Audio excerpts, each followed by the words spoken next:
The landscape for developers is incredibly challenging right now, and the stories of projects going bust are ever increasing. Plus, the rumor mill is filled with stories of potential developers going bust as well. So we're going to update you on all things developers today, plus also further updates on this new provincial legislation regarding developments around SkyTrain stations, an update on the overall economy, what is happening out east with our colleagues in Toronto, plus an update on rental rates. And guess what? Yep, all-time high once again. But quickly, before we get into all of those details, Ryan and I, we run a successful real estate team here in Vancouver called the Vancouver Life Real Estate Group. And the big news is we're looking to add realtors to our team. Agents who join us will have access to the same leads, coaching, accountability that has made all of our existing teams so successful. So if you know a realtor who would benefit from joining our team, please have them go to thevancouverlife.com/join to connect with us today. Okay, great. Thanks for that. Let's get into what's important in Canadian real estate this week. Off the top, the most discussed thing going on right now is, in fact, the landscape regarding developers, because it's incredibly challenging. It's brutal for them right now, let's be honest. Just this week, on Wednesday, November the 8th, a Toronto developer behind many large-scale projects in that area are currently in the midst of a receivership mess, with creditors claiming the firm owes them more than a whopping $200 million that they don't think they're going to get back without third-party intervention. Lenders have filed an application this week regarding a handful of complexes due from the developer called Van Dyke Properties. And this is including one of their large projects called the Grand Central Mimico, which is 2 million square feet of mixed-use space across 55 acres of land.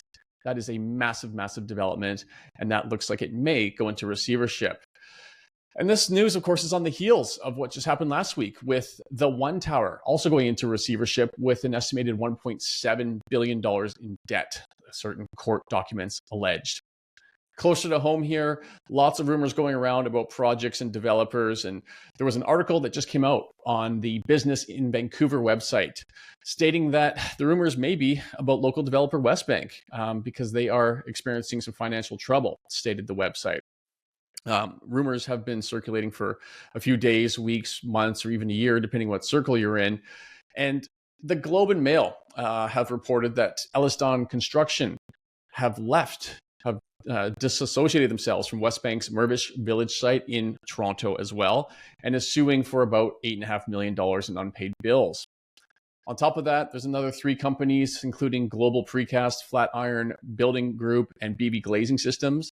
Apparently, they have also filed multi-million-dollar claims, none of which have been proven in court. Nobody likes rumor mills, and it sounds like an undated, unsigned one-page statement is circulating amongst real estate agents here, where Westbank has suggested that they will take legal action to protect its reputation against quote-unquote malicious rumors circulating online surrounding the integrity of our company and success of our developments. Now, we know Westbank has had their issues over the years, as you can sometimes expect for any company of that size. So they've had legal issues historically, including, you may have heard that they were one of the named parties in the Shangri-La exploding window case that was recently settled for $6 million. There was also the W Redevelopment Group, which Westbank belongs to. They were sued in 2016 for the crumbling concrete issue on their Woodwards development. And also, you may have heard of some water leak issues at the beautiful Vancouver House building that resulted in something like $1 million insurance deductibles and a few owners trying to offload their units. I mean, there's currently 30 listings in that building, which sounds like a lot, but it's really only 8% of the total available units in there. So there's more for sale, actually. Those 30 units, more for sale than they've sold in the past 2 years, for reference there. So again, it is largely rumors at this point, and we're not going to share anything that isn't already public knowledge, anything that you can already Google. We'll let things play out and hope for the best ultimately, because let's be real here. If and when any developer or any project files for bankruptcy or similar, it's the trade, suppliers, and employees who typically get hurt the most. And should these projects or any developer go through receivership, go bankrupt or similar, the effects, of course, will ripple through the industry, through the economy, and will be felt far and wide. So in light of these rumors, we do know that it is a very tough environment for developers right now. There's a semi-recent launch in Metrotown that's rumored to have not hit sales targets, and they're looking at their options. And another project in East Vancouver came out of the gate pretty light, and they're not selling where they had expected to, and may need to explore their options. So regardless of how a developer may or may not have gotten themselves into trouble, the fact that we're in a housing shortage nationally right now and developers are having issues getting product to market to this degree speaks to a much larger problem. Now, we've got 3 levels of government that are apparently pushing for affordable housing, and yet we have the reality, right? We've got a reality of an environment that doesn't even come close to nurturing such behavior. The landscape is tough for the majority of people out there in housing, right? Whether you want to buy a house or provide a house, you're basically stuck between a rock and a hard place, and nobody has a cure-all solution. High interest rates, which have been raised in part to cool the housing market, well, guess what? They may have swung too far, and maybe for too long, as we've talked about here a few times, because it's potentially putting major housing providers, the developers, out of business, along with the jobs of thousands of employees. And this is like these developers like Van Dyke, for example, that we're talking about. These are not small companies, and they're not new companies. Van Dyke has been in business for 40 years. Okay. Westbank, 31 years. These are very experienced developers that know what they're doing for the most part. So to hear someone like Van Dyke having this kind of problems is, I'd like to say shocking, but I think we're all also shocked by what happened with that rate hike advancement to that degree, where it happened just so quick that nobody was ready for it. And of course, anybody who was over leveraged is now really feeling the pinch. So whether or not we see a developer or 2 or 3 go out of business in the near future, it really illustrates the environment that they are all experiencing across the industry. Man, it's not good news to hear that, because at the end of the day, I think when you hear about a developer going under, or you hear about multiple developers going under, like you said, Dan, it's really the people that work for them. It's the contractors, the subtrades, the people who are owed business or owed money as a result of the business that they've done, who typically don't get paid in these scenarios, right? Or they get paid pennies on the dollars that they're owed. And that can take them under too, right? So these typically have a domino effect. It's not usually just a developer that gets hit. It's the whole ecosystem that they're a part of, right? And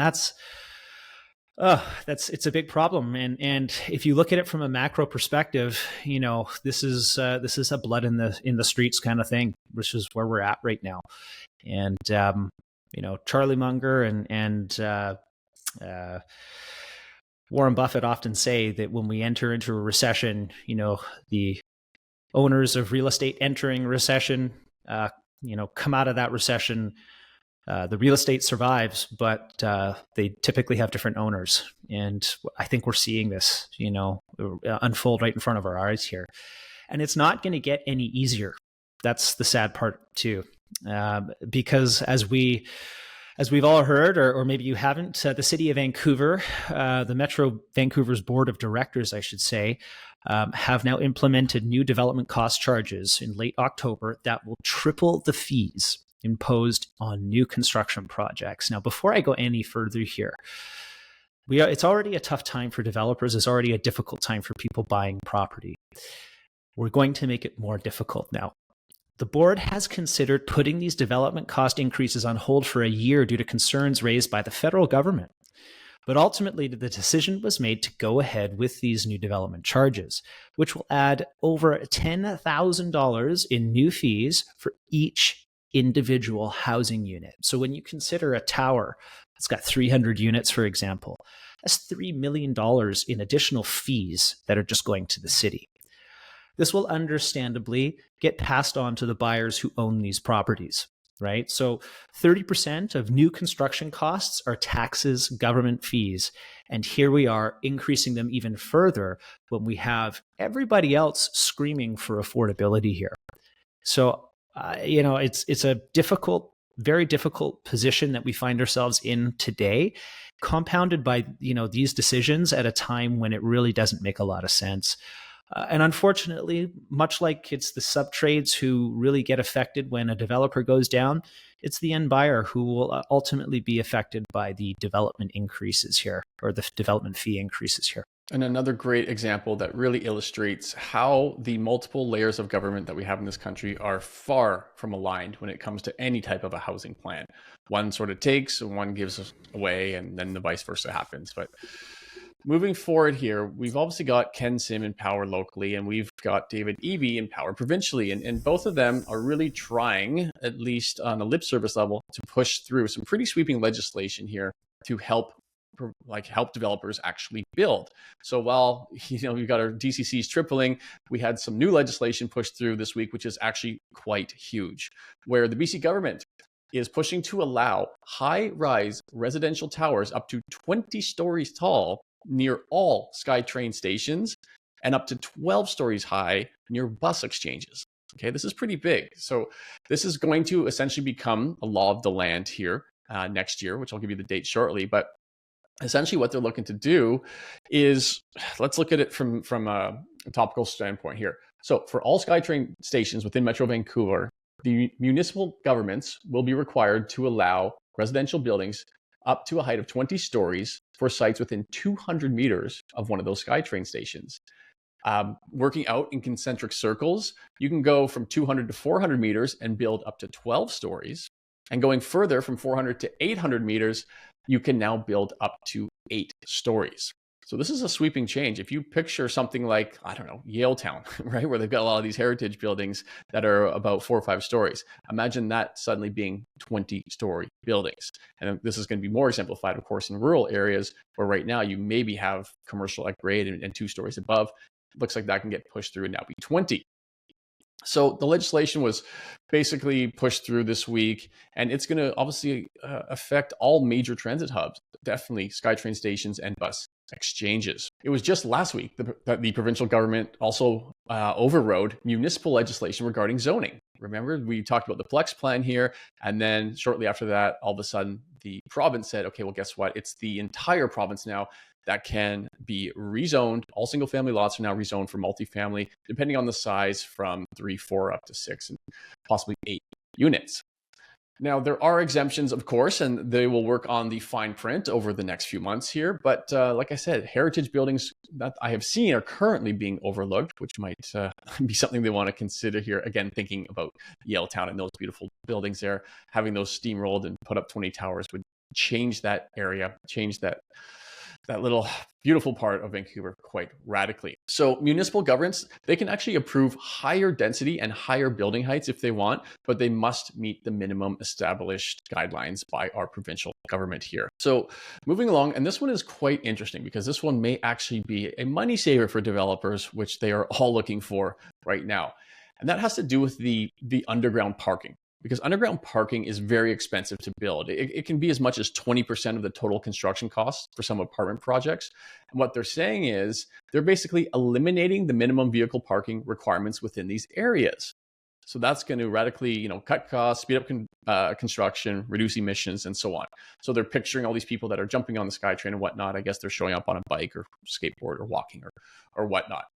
There's some commercial vehicle parking requirements, but ultimately, they're looking to maybe take, those 3, 4, 5, 6 story deep of parkades and cutting that down to maybe 1. So let's talk about when and where this may happen. Well, the provincial government expects about 100 transit-oriented development areas surrounding transit hubs will be designated in about 30 cities across BC within the first year. And that is going to equate to as many as 100,000 new homes within that proximity over the next decade.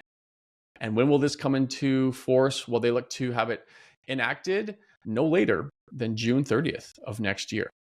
So big change here. One of the biggest we've also heard in a while. Again, we'll see how it all pans out and what the fine print reads. But they are, in one essence, doing everything they can to create the ability to densify and allow developers to build bigger and faster. I do think, though, that there's going to be problems, and I think there's going to be some bigger ones that maybe some of this legislation doesn't have the foresight to see. I mean, let's take, for example, just out of curiosity here, I was listening to the mayor of Langley the other day, believe it or not, on AM radio, and he was taking calls from people, and there's a lot of people in these areas who specifically moved to places like Langley or further out like Chilliwack and things like that, so that they could have more space, so that they could buy a rural property and things like that. And now with these sweeping changes, your neighbor, if they so choose, can go ahead and build a 6-unit condominium development next door to you.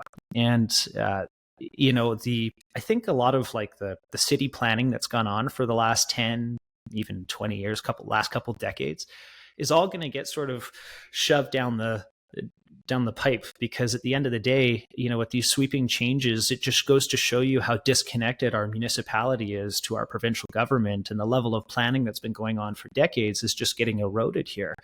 And so the shape and the feel and the particular look of neighborhoods could drastically change here depending on how things evolve over the next little while. The other thing that kind of scratch my head at is with these huge sweeping changes. I mean, what if the NDP is not in power in a year and a half? And then we have, a different government, and there's a ton of different changes that come in. People could get caught in the crosshairs too. So definitely with all of these changes, I don't disagree. We've definitely got housing, crisis and things like that. I'm just worried about the level of pen stroking that's taking place and the lack of consultation that's probably not happening at the municipal level between governments, because certainly it doesn't appear like it. We hear these provincial announcements and mayors and municipalities are like, what? So, it's an interesting dynamic that we find ourselves in, and I'm not really sure how it all plays out. Think about all the developers who built along the corridor where, of course, the new Langley SkyTrain is going all the way out to there. And they were building to the highest and best they could, which for a lot of them was row homes and townhomes. And essentially this just says, oh, by the way, now you could have built up to 12 stories. That's my point. Yeah, exactly. Sort of, a bit of a hit, if you will, in that sense, that they built what they could at the time. But now, had they waited and just land bank, they could have built far more. So it'll obviously push some people the wrong way, as anything of this magnitude will. But totally. It does seem like a lot of this is getting pushed through with minimal consultation. Yeah, I mean, we've had a number of changes to our industry from the provincial government, and there was zero level of consultation that's taken place. So we know that they'd make these sweeping changes without talking to a lot of people. So anyhow, moving on here, let's look at the economy. And without a doubt, when we take a broad stroke look at the economy here, and we'd take a look at employment payroll, we are feeling the effects here. So a survey of employment data here registered a decline of 47,000 people in August, with a total private sector loss closer to 54,000. This is the largest decline since 2009. And the big tell here is that the unemployment rate, which ticked up another 0.2% in October, has now risen 0.7% in the past 6 months.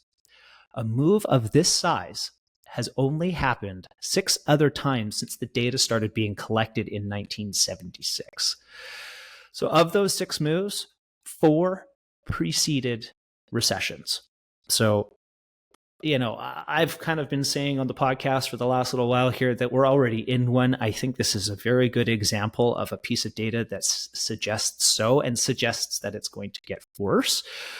Furthermore, bond yields over the last week here, a week and a half, have collapsed on weak employment and the recent GDP prints.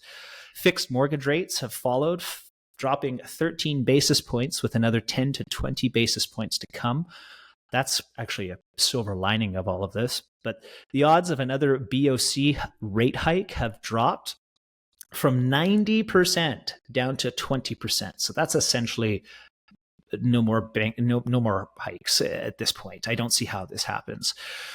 Rate cut predictions are now priced in as early as April 2024, with rates bottoming in late 2025, potentially 3.5%.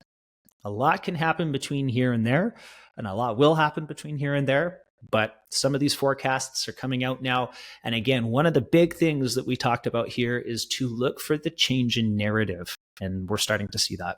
Now a quick look over to what's happening in Toronto, because Toronto is a very fast moving market, and it really does see the extremes on both the high end and the low end. And right now they're definitely suffering from let's call it the low end. For example, sales in Toronto are very, very soft last month, especially in October, and it actually dropped 5% month over month, and they're down about 6% year over year.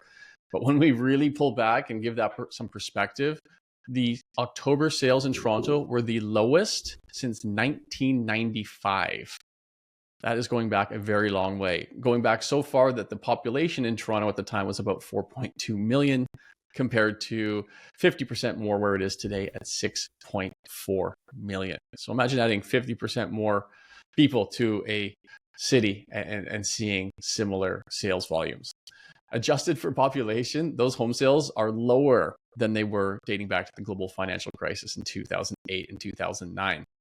So obviously we've got sales are weak, but guess what? Population growth is not. So when we look at demand, I mean, it's still largely there. Okay. It's not like completely blown out, but it's definitely being constrained by all of our affordability challenges that we feel across Canada right now.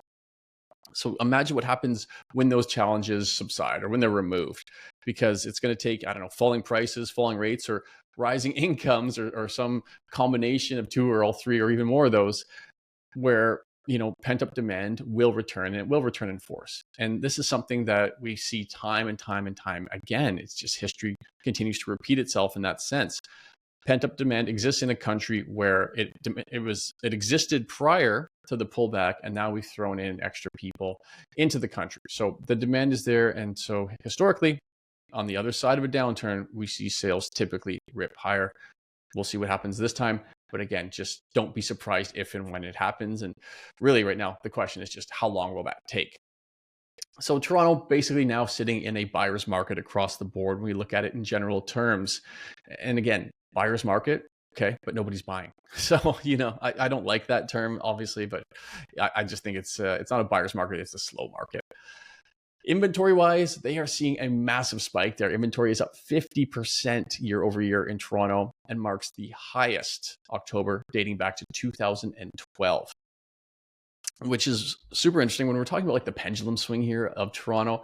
Toronto has gone from like decade lows in inventory to decade highs in inventory in only 6 months. So people on the ground there are feeling a radically different marketplace than they did just 6 short months ago. One very interesting data point here is when you look at the cranes, the amount of cranes that are physically up building homes or commercial units in any city. And when it comes to Toronto, they actually have 240 active cranes building right now. And how does that compare to the rest of the world, or at least North America? Well, if you go to the States and you take the top 9 US cities combined and look at all their cranes, Toronto has more than all of them. That is a massive amount of construction going at a time where prices are dropping, inventory is climbing, and sales are low. Toronto has a large amount of homes under construction, by the way, around 105,000 today, 70% of which are condos. Turning to prices now, the HPI dropped 1.7% just last month. That's a large number, and prices there are down 5 months in a row.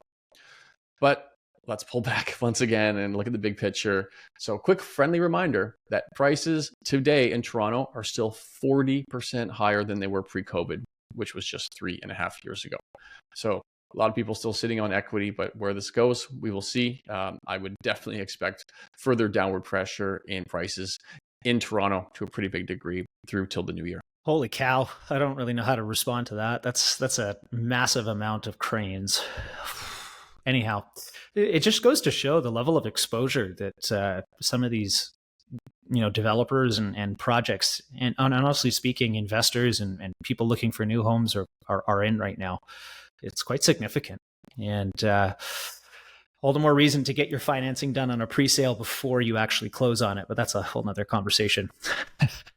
Touching here on rental rates, asking rates in Canada continue to hit new highs in September, increasing by 1.5% from August and 11.1% from a year ago to average $2,149 across the nation. With year-over-year growth rising back into double digits, the annual rate of rent inflation accelerated to a 9-month high. So, you guys want to check this. For those who are watching on YouTube here, Vancouver sits at number 1 in Canada. It's the most expensive rental market. Up 10%. Burnaby is number 2 in Canada. It's up 22% and higher than Toronto. And of course, Toronto is number 3, up 4.9%, nearly 5%. With that being said, the rental market may have peaked for the cycle, as Vancouver now is down for 2 or 3 months here. Toronto saw rental listings jump 22% year over year for Q3.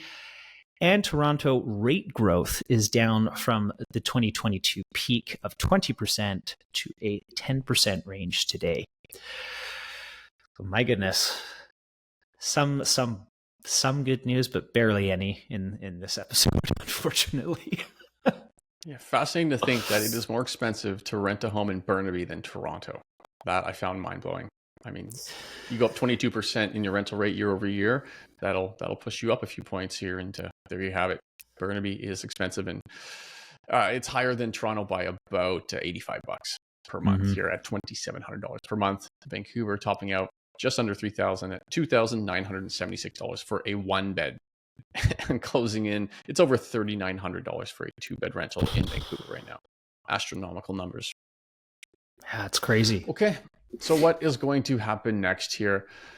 Right now, with the big bond rate yield, the bond yields, quote unquote, collapsing of this last week or so, more and more predictions of rate cuts are coming. Now, the Fed hates that, of course, because they are not quite done with getting inflation under control and getting the economy where they want it. But of course, the markets are going to do what the market's going to do. And as of this week, at least, the rate cut expectation for Canada is to come in April. And mark this date on your calendar, at least this week, is April 10th is the BOC's announcement date for that month. So maybe we see a rate cut then, who knows? There's an immense amount of things that can obviously happen between now and then, but that's currently where people are pricing in the first rate cut. Projects and developers, again, we hope everything stays solvent, but we'll report on what hits the internet here and not do anything other than support or report what actually has happened and what has been shared here. But Brian, what's kind of your take on what else we're keeping an eye on here for the next couple of months? It's very much that. I mean, we are going through the experience right now of having to qualify for a home at 8.5% or 9% based on current 5-year mortgage rates. Most buyers just don't have an appetite for that, knowing that potential rate cuts may be around the corner. We'll see. I think a lot of sellers here are also anticipating potentially looking at the springtime here as opposed to the winter. Things are slow. There's no doubt. But I do think things are about to change. We can't, how long have we had elevated rates now? We're coming on close to 2 years, right? It's been a long time for restrictive credit. And I think we'll start to see that relax in some time here. Again, though, be wary of, not a lot of these developers are not out of the woods here. And there's buildings that are going to be closing. There's all kinds of ways that you can protect yourself in an environment like this. So it's on you to do your due diligence. And, until we start to see these rates relax, it's going to be difficult for a lot of people, not just people in real estate. There you have it. So as always, it is buyer beware. So protect yourself and surround yourself with the experts who can help you do just that. Thank you, as always, for watching, and we'll see you next week.